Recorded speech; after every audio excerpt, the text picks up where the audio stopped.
Hello विद्यार्थी मित्रों, અત્યારે ચેપ્ટર 2 છે। ચેપ્ટર 2 આપણે અગાઉ વેકેશનમાં ભણી ગયેલા છે। હવે એના જે શોર્ટ સમ છે એ પણ આપણે થોડાક કરી ગયેલા છે।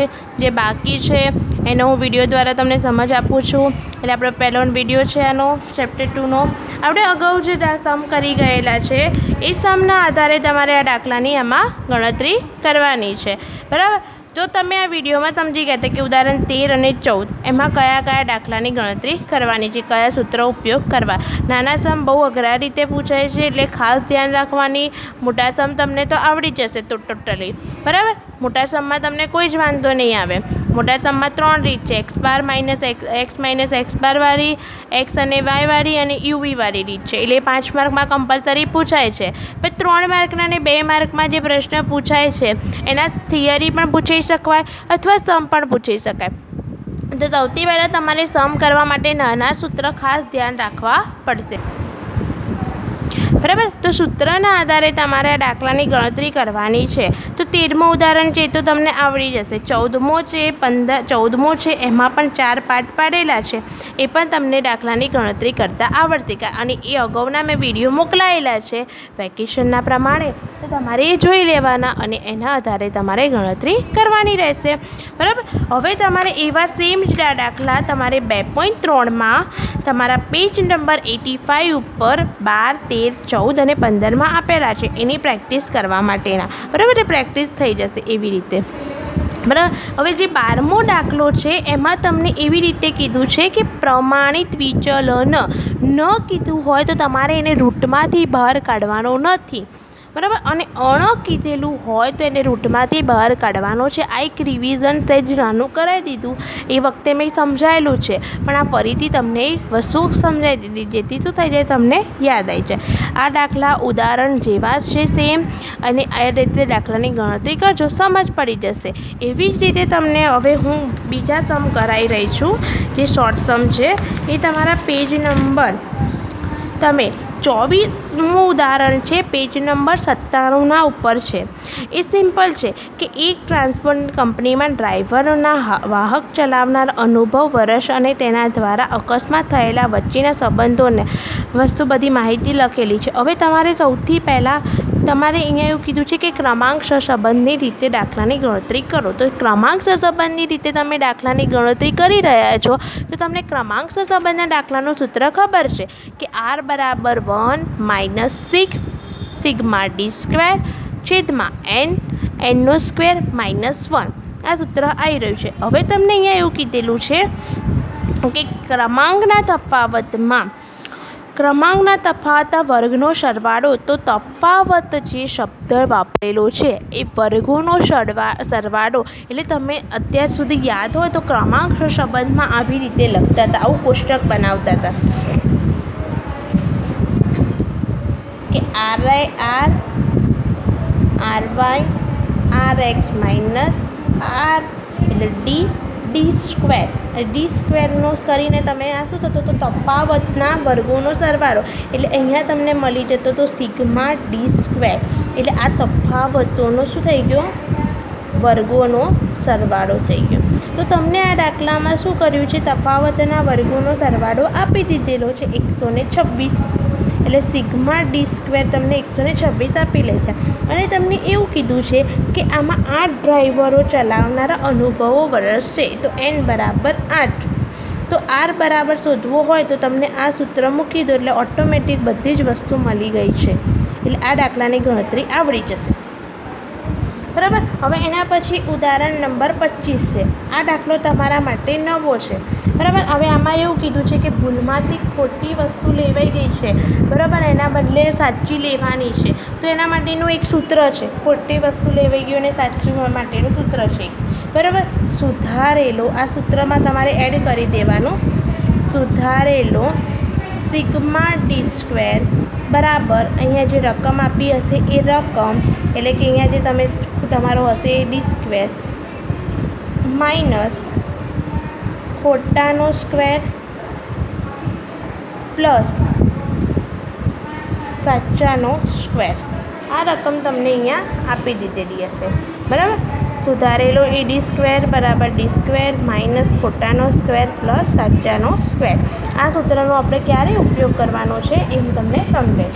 બરાબર, અહીંયા તમને એક રકમ આપી છે. ઉદાહરણ નંબર 25માં રકમ આપેલી છે કે એક જિલ્લામાં જુદા જુદી શાળાઓમાંથી પસંદ પામેલા 10 વિદ્યાર્થીઓ, એટલે 10 એ તમારા શું થઈ ગયા? n થઈ ગયા. સામાન્ય જ્ઞાનની કૌશલ્યના ક્રમમાં આપેલું હોવાથી ક્રમાંક સહસંબંધ 0.2 છે. એટલે ક્રમાંક સહસંબંધ એટલે કે r બરાબર તમને 0.2 આપેલા છે. પાછળથી એવું માલુમ પડ્યું કે બંનેના ગુણોના ક્રમનો તફાવત 2ના બદલે 3 લેવાઈ ગયેલો છે. તો આ ખોટી રીત થઈ ગઈ. તો તમારે સુધારેલી કિંમત શોધવાની છે. તો આ દાખલો એક જ છે, ઉદાહરણમાં એક છે ને સ્વાધ્યાયમાં એક જ છે. એટલે ખાસ ધ્યાન રાખજો કે કેવી રીતે કરવાનું છે. સૌથી પહેલાં તમારે શું કરવું પડશે? ઈડી સ્ક્વેર શોધવા પડશે. તો તમને રકમમાં r બરાબર આપેલો છે 0.2 આપેલા છે અને n બરાબર 10 આપેલા છે. તો આપણે તો સૂત્ર આ થાય છે. હવે અત્યાર સુધી આપણે r શોધતા હતા અને ઈડી સ્ક્વેર આપેલો હતો. હવે આ દાખલામાં શું કરવાનું છે કે તમારે r શોધવાના, r આપેલા છે અને ઈડી સ્ક્વેર શોધવાનો છે. બરાબર, તો અહીંયા તમારે r હતા તો 0.2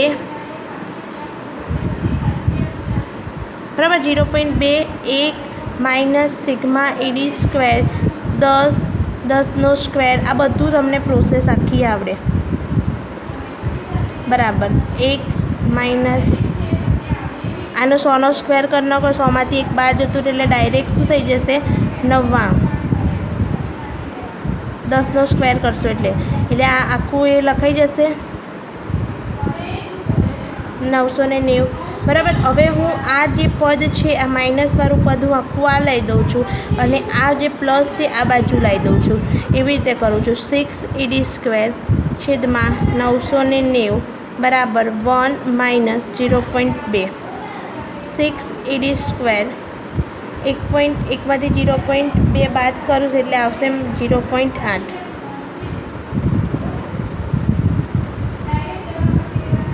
બરાબર, તો હવે અહીંયા ઈડી સ્ક્વેર છે તો જે ભાગાકાર છે એ તેમાં જતા રહેશે, ગુણાકારમાં જતા રહેશે. અહીંયા 990 આવશે. એ જે હવે ભાગાકાર જશે એ ગુણાકારમાં જશે અને ગુણાકાર એ શેમાં આવી જશે? ભાગાકારમાં આવી જશે. એટલે 0.8 ગુણ્યા 990 ભાગ્યા 6. આનું આખાનું કરશો એટલે ઈડી સ્ક્વેર તમારો 132 આવી જશે. બરાબર, 132 આવી ગયા પછી તમને ઈડી સ્ક્વેર મળી ગયેલું છે. હવે તમારે સુધારેલો મધ્યક શોધવાનું છે. સુધારેલું શોધવાનું છે. તો સુધારેલું શોધવા માટે તમારે શું કરવું પડશે? તો સૌથી પહેલાં તમારી પાસે સૂત્ર હતું કે સુધારેલો ઈડી સ્ક્વેર શોધવાનું છે. એના માટે E D square sigma D square minus ખોટો મધ્યક પ્લસ સાચો સ્ક્વેર.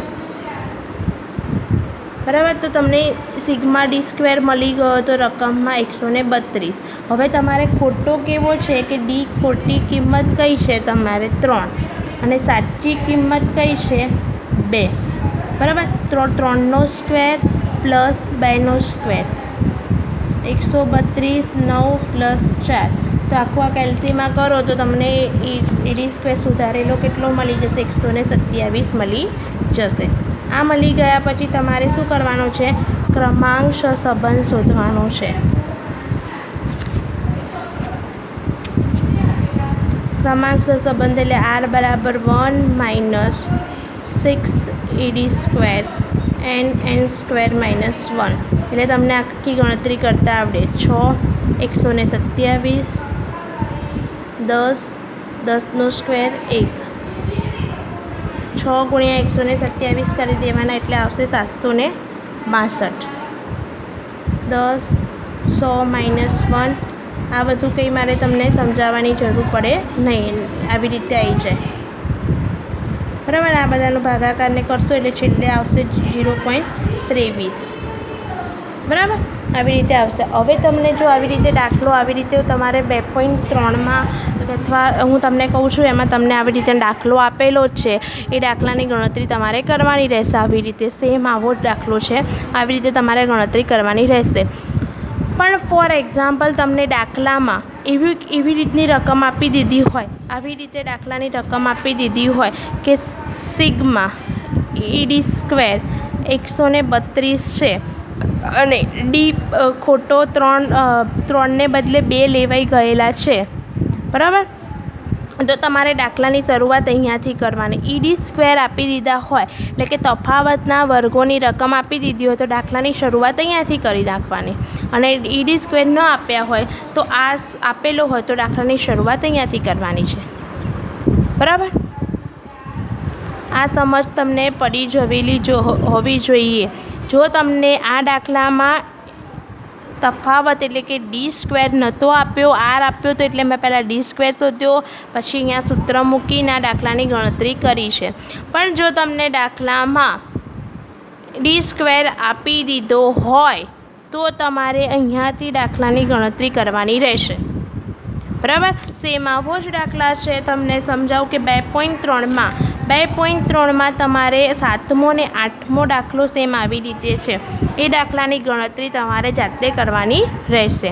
એવી રીતે ઉદાહરણ નંબર 26 છે। ઉદાહરણ નંબર 26માં જો તમને આટલું બધા સૂત્ર આપ્યા છે, એ કોઈ સૂત્ર ધ્યાનમાં નહીં રહેવાનું, ખાલી આ સૂત્ર ધ્યાનમાં રાખવાનું છે। સ્કો XY ગુણ્યા SX SY x², આ સૂત્ર ધ્યાનમાં રાખવાનું। આ જેમ છે એટલે 3/5 થઈ જાય તો તમને આવડે, અને 1/2 થઈ જાય એટલે R મળી જશે, બરાબર? હવે એવી જ રીતે તમને આ 27મો દાખલો છે। હવે 27મો દાખલો તમને એક વખત અહીંયા સમજાવી દઉં છું કે 27મો દાખલાની રકમ એવી લખેલી છે, 27મો દાખલાની રકમ એવી લખી છે કે ઉદાહરણ નંબર 27। હવે એમાં તમને એવું લખ્યું છે કે n બરાબર 10, સિગ્મા x માઇનસ x બાર અને y માઇનસ y બાર બરાબર 72, sx બરાબર 3 અને સિગ્મા y માઇનસ y બારનો સ્ક્વેર બરાબર 160 છે, બરાબર? હવે તમને આવી રીતની રકમ આપી દીધેલી છે તો તમારે આના માટેનું સૂત્ર આ વાપરવું પડે, x માઇનસ x બાર અને y માઇનસ y બાર છેદમાં n ગુણ્યા SS ગુણ્યા SY। આ સૂત્રની જરૂર પડે તો બધું જ આપી દીધેલું છે, પણ તમને SY આપેલો નથી, તો સૌથી પહેલાં આને શોધવો પડે કે SY, એના માટેનું આ સૂત્ર આવે।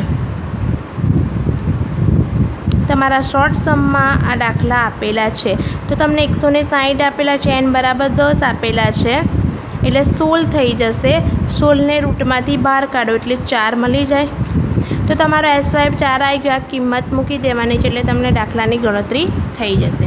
હવે એના પછીનો 28મો દાખલો બહુ સરસ દાખલો છે, એ તમારે સમજવાનો છે। 28મો દાખલો બહુ સારી રીતનો છે, એ તમારે અહીંયા સમજવાની સૌથી પહેલાં જરૂર છે, બરાબર? ઉદાહરણ નંબર 28।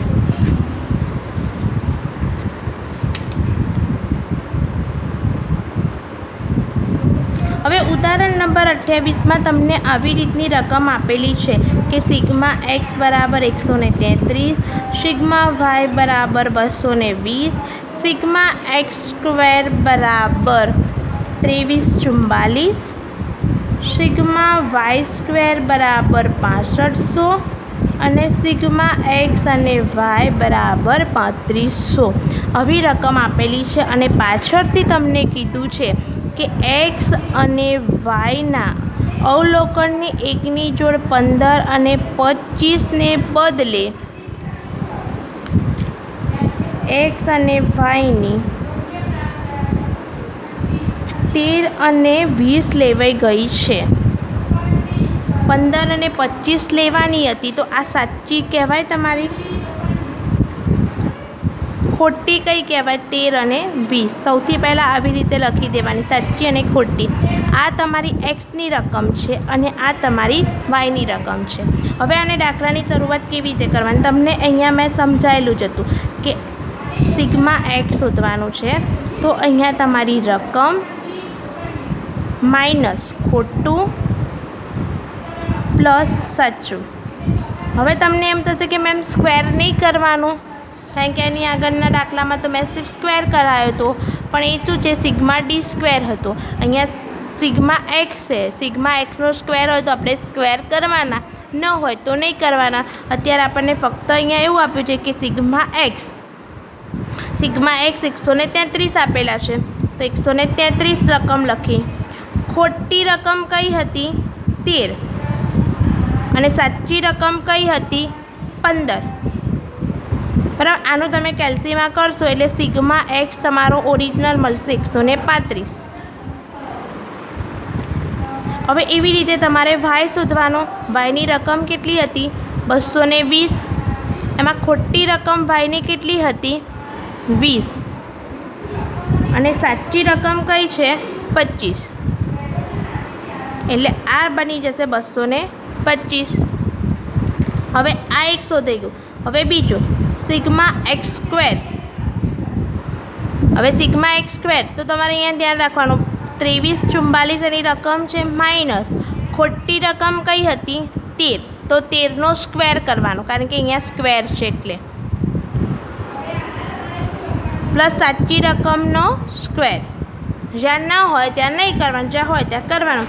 આનું બધું તમે કરશો 2344 13નો સ્ક્વેર પ્લસ 15નો સ્ક્વેર, તો આનું તમારે જવાબ આવી રીતે આવી જશે 2400. સેમ આવી રીતે વાયનું કરવાનું. વાયની રકમ આપી છે 6500. હવે આમાં પણ શું કરવાનું છે કે તમારી ખોટી રકમ વાયમાં કેટલી છે? 20, તો 20નો સ્ક્વેર. સાચી રકમ કેટલી છે? 25, તો 25નો સ્ક્વેર. 6500 400 પ્લસ 625, એટલે આ કિંમત અહીંયા મળી ગઈ.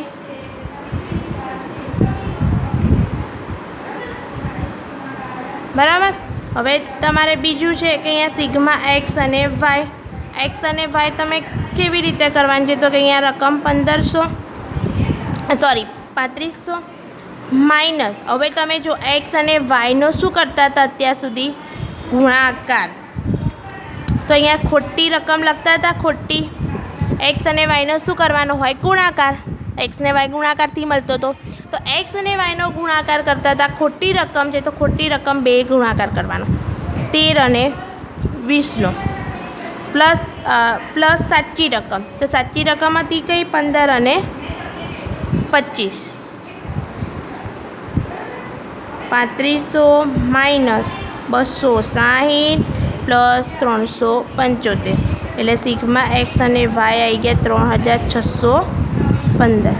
હવે તમને આ બધી કિંમતો નવી મળી. હવે તમારે સિમ્પલ છે કે આ સૂત્રમાં કિંમત મૂકીને દાખલાની ગણતરી કરી દેવાની છે.